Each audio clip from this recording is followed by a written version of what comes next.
Hello. So, good evening, all. It's been a bit of a day, and I thought, geez, I could just actually catch up with you guys because I haven't been able to do a bit of some filming in the past days. It's been a bit of some partying, a bit of some ball, and I am excited to get back to doing a bit of some work, really. So, we continue in our series on the single parent dating. So, with that, today I'm going to specifically talk about vulnerability. Why would I be picking vulnerability in situations whereby already people or the group of people I'm addressing might already have been vulnerable, or we could say already they've been more of, you know, the live part whereby they've been opened up, they've been opened raw in some situations whereby you've had to deal with being confronted, being able to talk to people and breaking the relationship and all those things. I specifically chose vulnerability because in that vulnerable space, that's where we grow. How would you grow? Is something you could ask. Why would I be growing when I'm vulnerable? Okay, growth comes through vulnerability this way. If I wake up in the morning accepting my flaws as they are, accepting what hurts me, and actually verbalizing it to the next person.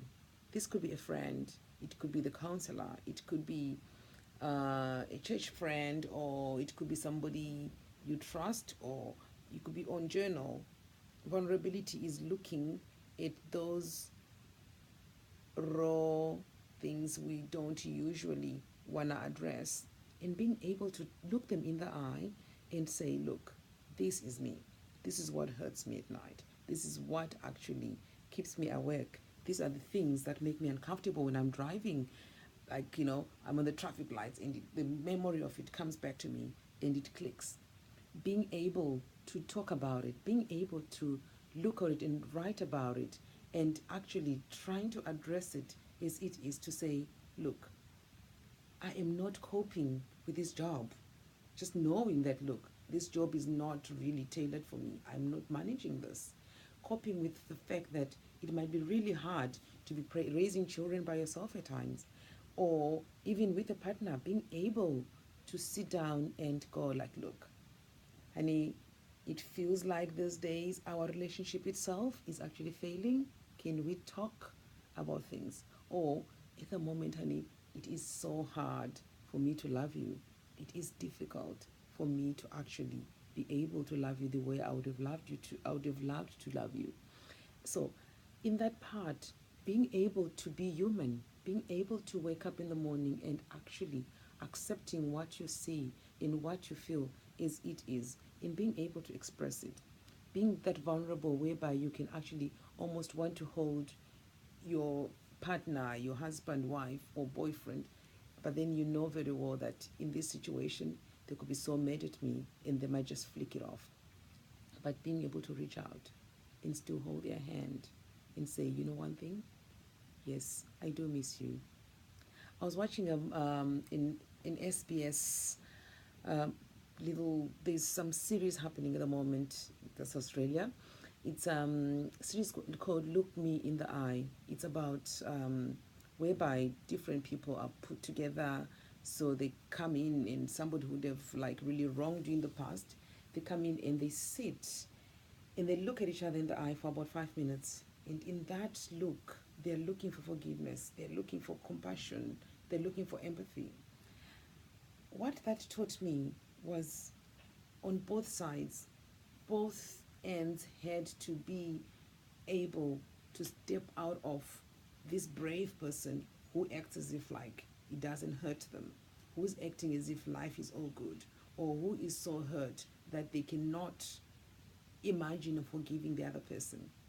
So, looking at that, I thought of all the other relationships that would have been broken, or they're on the verge of breaking, or they're actually just in trouble, or even they're still normal, they're still there, but in there, we've got people who usually might not want to actually go there, go to that space that hurts, to that space that actually expresses the way they feel, to say, look, honey, I feel this. I was wondering if you can actually satisfy this need I feel.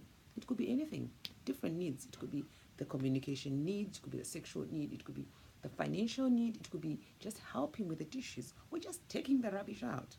Just those small things. Or it could be the bigger things like, look, can we discuss our finances? Can we discuss other things? So I saw that on the extreme side, and I tried to put it together on what we guys talk about, which are relationships. The extremes were things like, some people who were hurt during the war and a relationship that had broken simply because the wife wanted something different from the husband. So they decided to actually go like, look, I just can't stand this anymore, because they could not talk to each other anymore. They could not communicate. So in that, sitting together for a few minutes gave them the chance to actually look back into all the love they've had for each other, to look back at all the other things that they felt and they could never express. So at times, taking away the barrier of who we want to look like we are. It could be you want to look like this big macho man who does not cry at all, simply because men don't cry and men do not express the way they feel. Or being the woman who's going to go like, okay, fine, I'm going to play hard to get as well, because he is the man, he's supposed to be chasing me. Why is he not fighting for me? But stepping forward to actually tell him, you know one thing, honey, I miss you. I miss all the times we've had.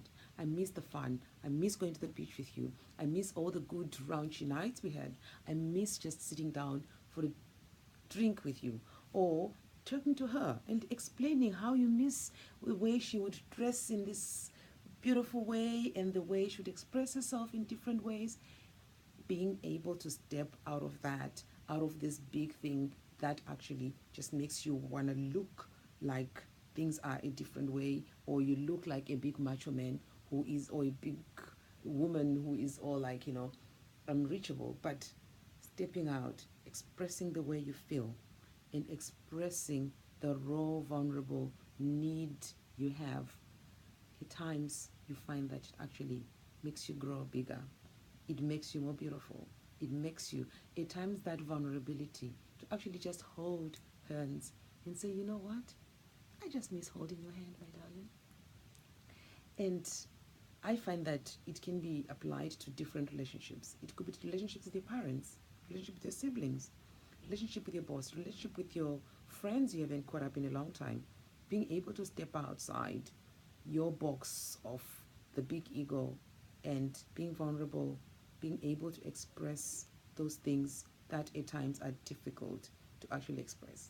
So I do hope that, out of the little lessons I've learned, you also find that part in you that is willing to step out of the big ego part, to step out of this ideal, what does it look like situation, whereby you can actually go out there and be vulnerable.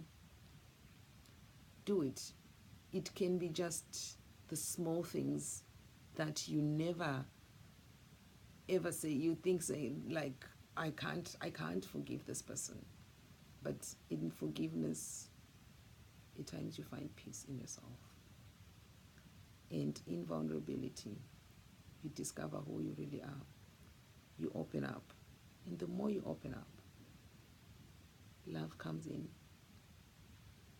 Love is ready to come in where it is open. When it's all hard and closed, it is hard and difficult for love to come in. I have, in the last year, been able to grow to a woman who now can be able to sit down and be the first one to say, I love you. As much as it can be scary, because you're thinking, what if they reject me? But what if, to be able to be in a situation whereby you know you do, and why not express it? There is nothing as hard as not being able to express how you feel simply because you're so scared of the rejection, so scared of what it would look like, even if it's a job and it's not working out and you don't like it and you don't understand what it is that you're supposed to do. Being able to actually sit down with your boss and expressing exactly how you feel. So I'm just encouraging you to start off with just your journals. Take your journal out, express to yourself the fears, talk about them, talk about the real you who you can only express to yourself when you sleep at night. You know that real you, like, oh geez, one thing, I'm not happy about my weight. I'm not happy about my emotions towards that person. I am still not happy about how I have not forgiven my ex, or I've not forgiven my husband from what he did yesterday or last week. But facing it, being vulnerable about the things that pain you and the things that make you happy.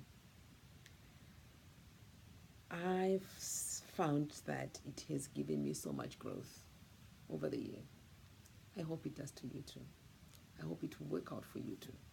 For you to actually face that, to be able to thank your child, to be able to say, I'm sorry when you've messed up, and to be able to say, thank you for changing my life, and to say, I love you. Thanks for listening. It was just a bit of a little random spiel, but I'm just in the most vulnerable situation in the moment. I want to talk about vulnerability. Thank you.